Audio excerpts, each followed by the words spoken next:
welcome to LeeReads, where I talk about the books I've been reading and enjoying lately. This video is my June reading wrap-up. I apologize if you can hear the fan, but it's really hot.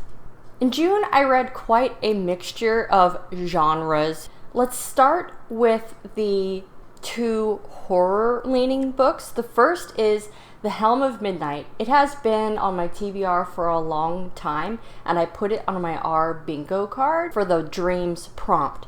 But the premise of this one is so interesting. It's this fantasy world where the magic works in different ways, and one aspect that the magic works is there are people that can imbue objects. It's very important to the society that magic exists in objects and not in people, which is an interesting distinction from other fantasy worlds, and part of the plot is that may not be entirely true. But one thing that people do is they make death masks, so something that they are very good at, and this is anyone who can afford it, not just celebrities. They will imbue this death mask with that skill, whether it's, I have really great aim with Fantasy World version of the pistol, or I'm an artist, or I'm a healer, or, as is the focus of this novel, it was a death mask that was illicitly made for this serial killer. The main character is a member of the order that kind of makes sure that these types of magical artifacts are guarded and used correctly, and is somewhat responsible for this getting stolen. So throughout the story, she's trying to figure out who stole it and why, and meanwhile, similar murders start cropping up in the city. But we also have some flashbacks from that killer's point of view, exploring what happened to him like before and why he started doing that. But the way that the time skips are done is really seamless. Like, if you're not paying attention to the timestamp at the start of the chapter, it reads as though it's still happening contemporaneously. Sometimes when that happens, I find myself to be detached from the flashback, but I was really interested in what was going on because of how it was impacting the current investigation. There's also another character who sort of gets taken over by a healer death mask that gets wound up in the investigation as well. And I just thought it was a very interesting, unique story that definitely has some horror elements to it.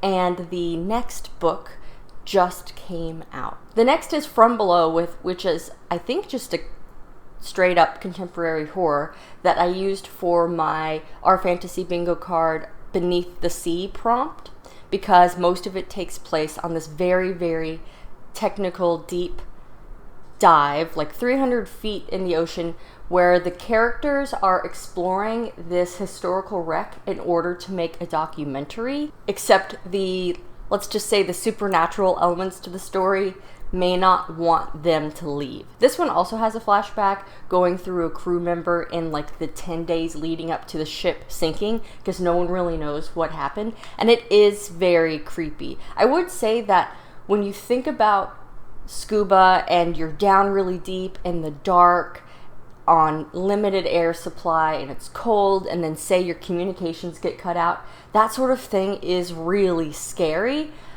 But rationally, I know that's scary, but I didn't really find myself being that scared while I was reading. And I think it's because the supernatural elements we were getting exposed to from the crewman's point of view was actually like inhibiting how impacted I was by just the peril of diving that deep. And another reason I was interested in this one is because I've recently learned to scuba dive and got recreational scuba certified. And the book does touch on some of the technical aspects involving scuba, so I just thought that was a really fun aside to the story.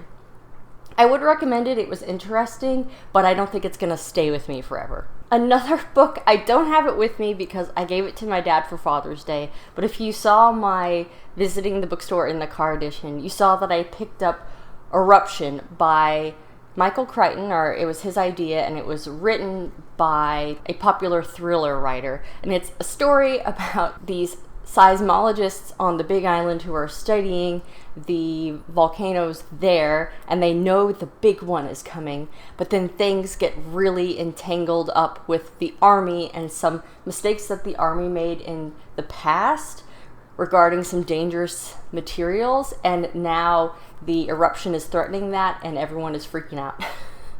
It was a ridiculous book. I think that Pattinson's authorial style is not really my preferred style. The chapters are so short and choppy, and I think all of the male main characters with any semblance of authority within the story all had to like have ego contests throughout it. That was just really frustrating. Like, come on guys, focus on the problem and not your egos. But I think it's just a genre that's not for me. It was fun to read. I thought the premise was wild sounding, so I picked it up and I read it really quick before I gave it to my dad for Father's Day. So I hope that he finds it fun. Next, another forthcoming fantasy. I got granted from Netgalley the audiobook for T. Kingfisher's next release, A Sorceress Comes to Call. And at first, as I was listening to it, I thought this might be middle grade, but it is not. It's just the main character, Cordelia, is young throughout the story, but we also, another major main character is an older woman, and essentially what's happening is Cordelia's mother is a sorceress. She's an evil sorceress, and she does not care how she manipulates and uses people in order to get what she wants. What she wants is a position of relative influence and power so that she can get Cordelia married off to someone even more influential and powerful and wealthy. This is kind of, it's a fantasy world, but it's like Regency era, I guess. So it's like that sort of society that her mother is trying to scheme their way into, and Cordelia is being drawn along for the ride because her mother will physically like override her body. She calls it being obedient. Her mother will make her obedient and basically kind of take over her body and make her do things when she feels like Cordelia is too naive to do it herself. It's really scary to think about. Cordelia winds up teaming up with the sister of her mother's next target, and they are trying to thwart her mother's plans. And the characters are just delightful in this one. I really felt for Cordelia and everything that she was going through, and kind of the internal conflict that she had regarding the situation, and like, it really speaks to abuse, where it's like, I know this person's not good for me, but I still wish that they love me. And then the other characters who are trying to help her are just funny and forthright and very, very clever. They are dismissed by others because they're like an older woman in this society. And I really enjoyed reading this one. It was kind of dark in its own way, as T. Kingfisher novels often are, but balanced out by humor. It was really emotionally hard-hitting, this one.